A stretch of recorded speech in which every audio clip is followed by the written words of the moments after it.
한국에 가려고 계획 중인 미국인 여성이 있습니다. 하지만 부모님의 맹렬한 반대에 부딪히게 됩니다. 여성은 포기하지 않고 SNS에 상담의 글을 올리고 그 답변들에 입을 다물지 못하게 되는데요. 도대체 이 여성에게 무슨 일이 있었던 걸까요? 오늘의 사연은 한 미국인 여성의 이야기입니다. 안녕하세요. 저는 미국에 살고 있는 샬럿 윌슨입니다. 오늘은 제가 어떻게 한국 문화에 빠져들었는지, 그리고 지금 이 순간에도 왜 한국에 꼭 가야 하는지에 대해 이야기해 보려 해요. 여러분, 인생이란 참 예측 불가능하지 않나요? 사실 저는 원래 케이팝이나 한국 문화와는 전혀 관계없는 평범한 미국 여자였어요. 그러다 절친 제시카에게서 전화가 왔죠. 샬럿, 내가 케이팝 콘서트 티켓 2장을 구했거든. 같이 가줄 거지? 솔직히 말하면 그때 저는 속으로 제발, NO 라고 외쳤어요. 저는 케이팝을 좋아하기는커녕 아예 몰랐거든요. BTS가 방탄소년단이라는 건 들어본 적 있지만 그게 전부였어요. 그런데 제시카가 한 달 내내 애교 섞인 문자로 제발 가자 라고 설득하는 바람에 결국 같이 가주기로 했죠. 그런데 그날의 콘서트가 제 인생을 바꿀 줄 누가 알았겠어요? 공연장에 들어서자마자 저는 충격을 받았어요. 사람들은 빛나는 응원봉을 들고 있었고 그 수많은 불빛들이 마치 은하수처럼 반짝였죠. 그리고 그 에너지, 말로 표현할 수 없을 정도였어요. 가수들은 물론이고 관객들까지 모두 열정이 넘쳤죠. 평소에는 조용하고 수줍어 보이던 한국인들이 공연장에서는 완전히 다른 사람처럼 변하더라고요. 그 뜨거운 열기와 열정에 저도 푹 빠져버렸어요. 가장 놀라웠던 건 모든 사람들이 완벽하게 하나가 되는 순간이었어요. 함께 노래를 부르고 응원봉을 같은 방향으로 흔들며 완벽한 조화를 이루더라고요. 제시카가 말하길 한국에는 떼창이라는 문화가 있는데 외국 가수들도 이걸 보고 감동받는다고 하더라고요. 그런데 이건 단순한 떼창이 아니었어요. 마치 수천 명이 하나의 심장을 공유하는 느낌이었달까요? 아이돌 한 명, 한 명의 이름을 외칠 때는 무슨 소환식 같았고 그게 이상하게 제 가슴을 두근거리게 했어요. 제가 가사도 이름도 몰라서 함께하지 못했던 게 아쉬웠을 정도예요. 콘서트가 끝나고 나오는 길에 제시카에게 말했죠. 마치 마법에 걸렸었던 것 같아. 그리고 그날 밤 유튜브를 켰다가 밤새 케이팝 영상에 빠져서 잠들지 못했어요. 여러분도 아시죠? 그 블랙홀. 이렇게 저는 한국 문화의 늪에 천국에 빠지게 되었죠. 그렇게 시작된 제 한국 사랑은 걷잡을 수 없이 커져갔어요. 진짜 무서운 건 어느 순간 유튜브 알고리즘이 저를 완전히 지배해버린 거예요. 처음엔 뮤직비디오만 보다가 어느새 한국 아이돌의 강아지 산책 브이로그까지 보고 있는 저를 발견했죠.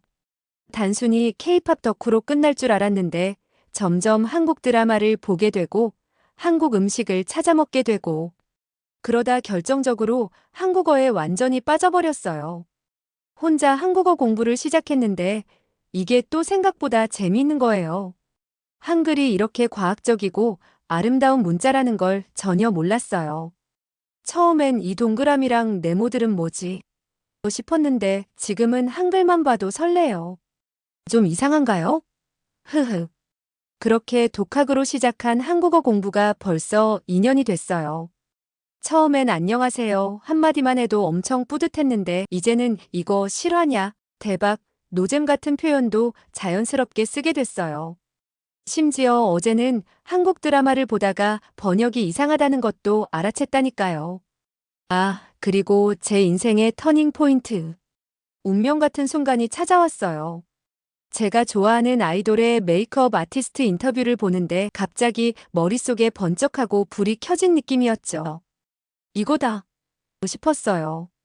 그날 저는 제 꿈을 찾았어요. 한국에서 아이돌 메이크업을 배우고 싶다는 꿈을요.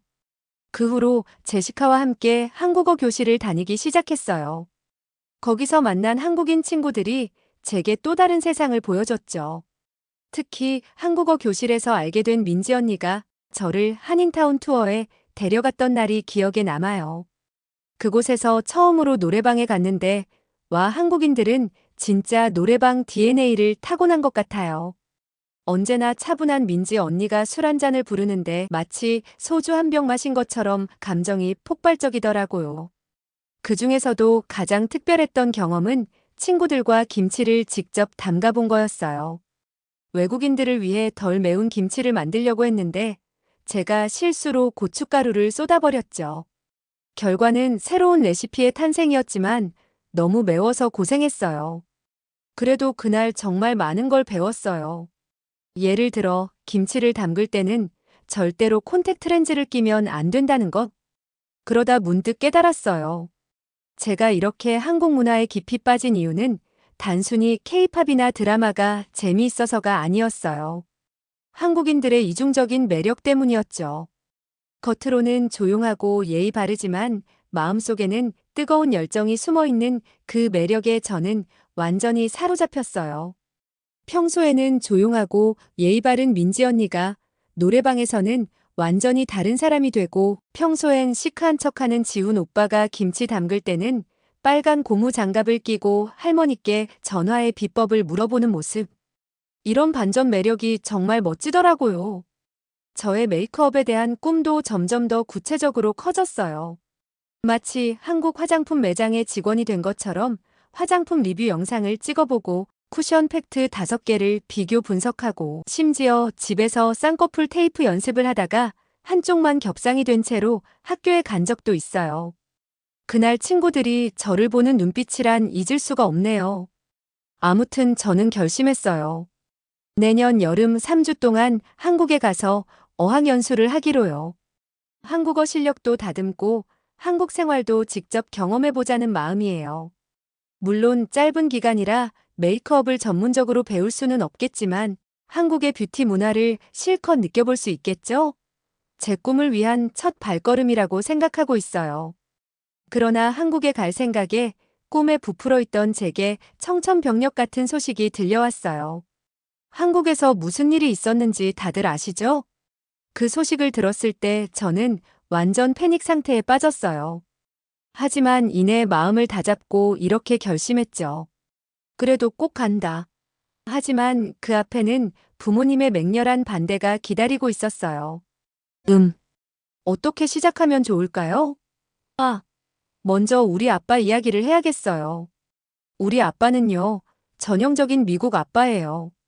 주말마다 잔디 깎고 슈퍼볼 보고 바비큐 구울 때 이게 바로 인생이지. 라고 말하는. 네, 그런 아빠요. 근데 이 아빠가 지금 좀 예민해지셨어요. 아니, 많이 예민해지셨어요. 왜냐고요? TV에서 한국 뉴스를 봤거든요. 제가 내년에 한국에 갈 거라고 처음 이야기했을 때 흔쾌히 허락하며 내 꿈을 위해 힘내는 모습이 멋지구나. 파이팅. 우리 딸. 이라고 말했던 아빠가 한국의 뉴스를 보자마자 거의 실신할 뻔했어요. 샬롯, 너 거기 못 가. 절대 안 돼. 아빠는 북한의 침공으로 곧 한국에서 전쟁이 일어날 거라고 생각하고 계세요. 처음에는 저도 걱정됐고 좀 무서웠죠. 솔직히 말하면 한국행을 포기해야 하나 싶었어요. 하지만 제가 포기하기엔 너무나도 애정이 커져버린 나라였죠. 불안한 마음에 레딧에 제 상황을 올렸는데 예상치 못한 따뜻한 반응들이 쏟아졌어요. 한국에 살고 있거나 최근에 여행을 다녀온 외국인들이 한국은 안전하고 곧 회복할 수 있을 거라고 말해주었어요. 특히 한국에 살고 있는 외국인들의 댓글이 정말 큰 힘이 됐죠. 북한이 남한을 공격하는 것보다 미국에서 대규모 테러가 일어날 가능성이 더 클걸. 와서 즐기라고. 남한은 세계에서 가장 안전한 나라 중 하나야. 미국 국무부에 따르면 한국의 여행 리스크는 문자 그대로 가능한 가장 낮은 수준입니다. 그걸 부모님께 보여줘요. 저는 지금 한국에 있는데 제가 느낀 가장 위험한 건 택시를 타는 거예요. 어떤 운전기사는 미친 듯이 운전해요. 하지만 전반적으로는 세상에서 가장 안전한 곳 중 하나예요. 당신 아빠는 여기서 진짜 무슨 일이 일어나고 있는지 전혀 모르시네요. 지금은 정치적 집회가 있어요. 하지만 K-팝 콘서트처럼 보여요. 북한이 한 최악의 짓은 쓰레기로 가득 찬 풍선을 보낸 거고, 한국은 보복으로 K-팝 음악이 담긴 USB 드라이브가 든 풍선을 돌려보냈어요.